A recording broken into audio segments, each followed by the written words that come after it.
Love in the Fast Lane. Chapter 2.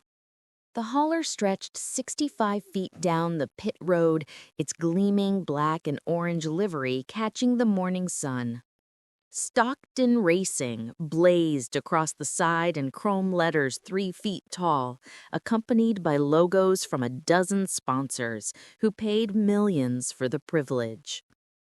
Inside the mobile command center, 3 flat-screen monitors displayed telemetry data, weather updates, and social media feeds tracking every mention of Trey Stockton's name.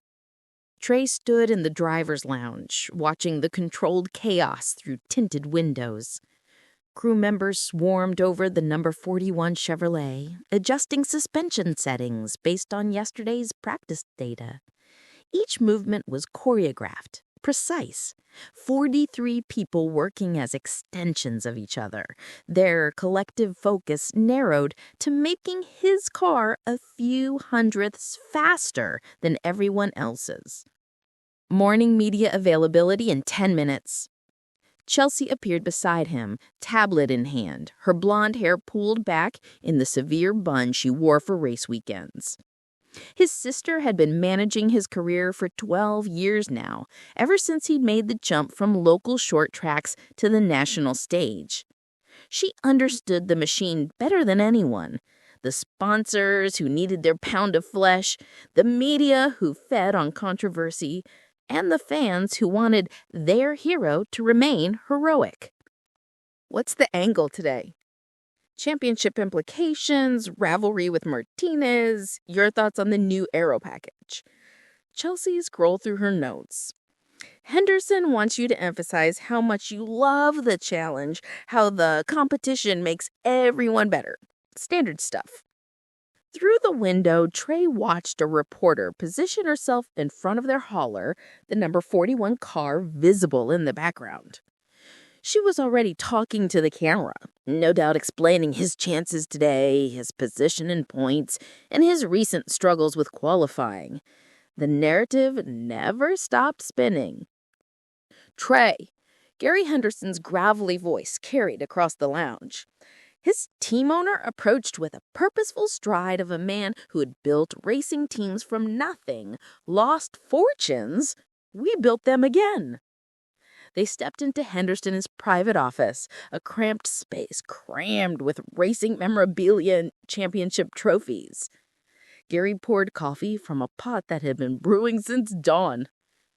Jack's concerned about your feedback yesterday. Jack Basnight, his crew chief, was a perfectionist who could read tire wear patterns like ancient runes. If Jack was concerned, there was reason to be. The car was loose in 3 and 4. I told him that. He says you told him it was fine, then complained about it on the radio during the run. Trey accepted the coffee, buying time.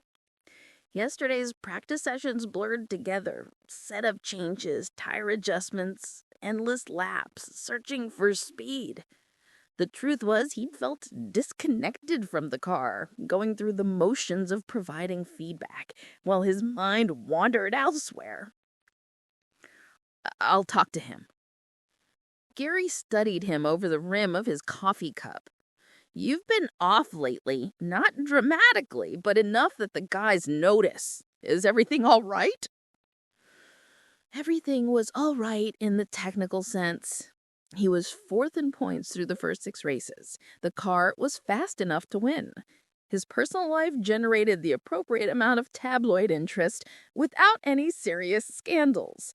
By every measurable standard, Trey Stockton was succeeding brilliantly.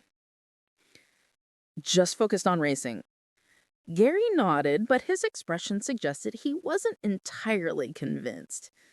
The media's waiting. The press conference was held in the infield media center, a permanent structure that housed dozens of reporters during race weekends. Trey took his place behind the table bearing his name and number, flanked by 2 other drivers who'd been summoned for the mandatory availability session. Trey, you've won here twice before. What makes this track special for you? The questions were predictable, and his answers flowed automatically. He talked about the challenging nature of the track, praised his team's preparation, and expressed confidence about their championship chances. The words felt hollow in his mouth, but the reporters scribbled them down dutifully. There's been speculation about your personal life recently.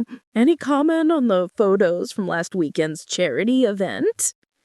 Amber Goodnight, model, aspiring actress, daughter of a media mogul. The photographers had captured them leaving the event together, her hand on his arm, both smiling for the cameras. She was beautiful, intelligent, perfectly suited for the role of racing superstar's girlfriend. The relationship was exactly what his image demanded. It was also completely artificial. I prefer to keep my personal life private and focus on racing. But you were seen together at several high-profile events recently. Chelsea caught my eye from the back of the room, giving an almost imperceptible shake of her head. The Goodnight's relationship was valuable. It positioned him with A-list celebrities, generated coverage in mainstream entertainment media, elevated his profile beyond racing. Amber understood the business side of their arrangement and played her part flawlessly. I'm here to talk about racing.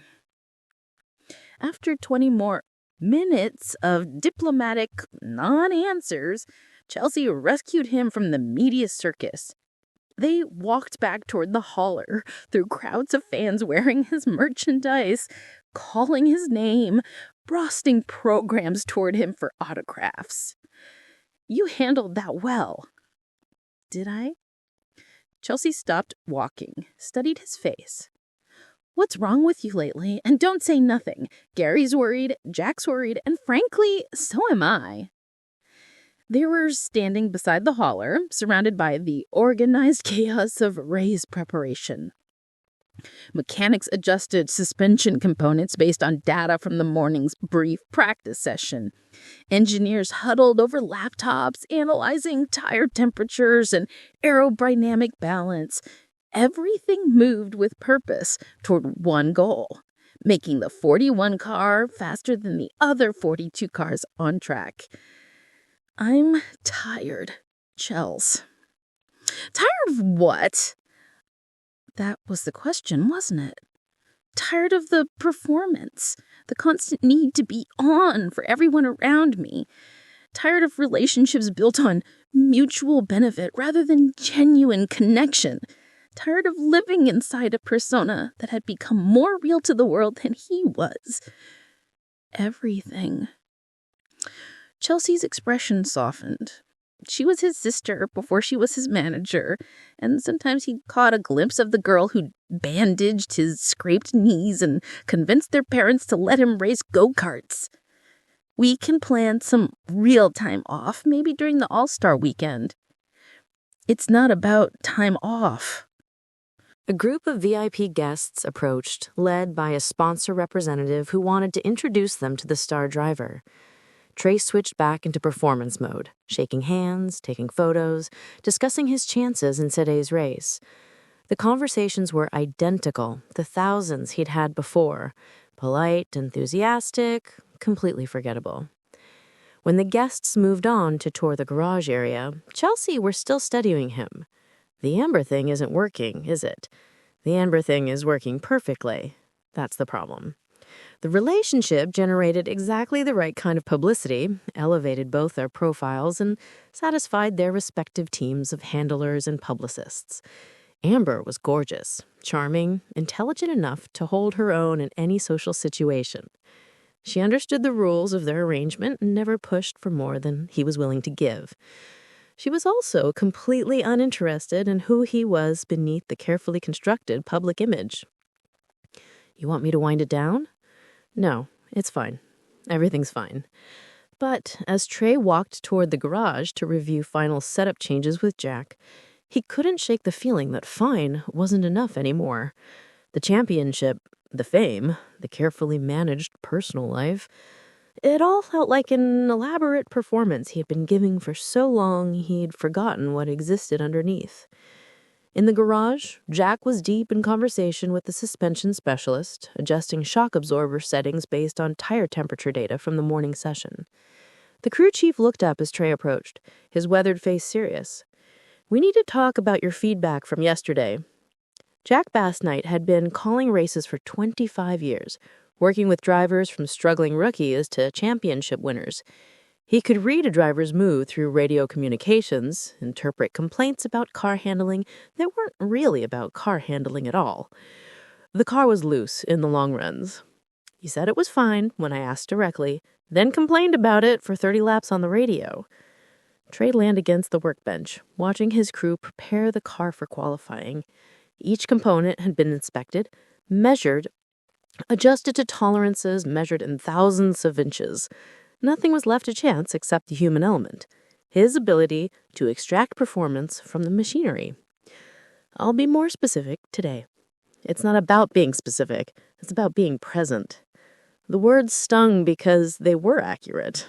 He'd been going through the motions, providing adequate feedback without the intense focus that separated good drivers from championship drivers. The margin for error at this level was microscopic. A few hundredths of a second separated pole position from missing the race entirely. Point taken.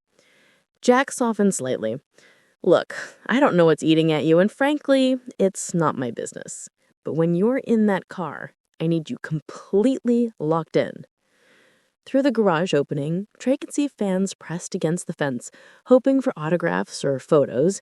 Among them, a young boy wore a replica of his racing suit, complete with sponsor patches.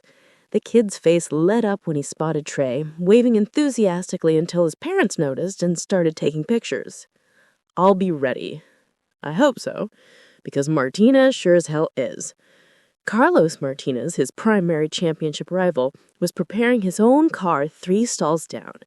The young driver from Colombia had burst onto the scene 2 years ago with a combination of raw talent and fearless aggression that reminded everyone of a young Trey Stockton.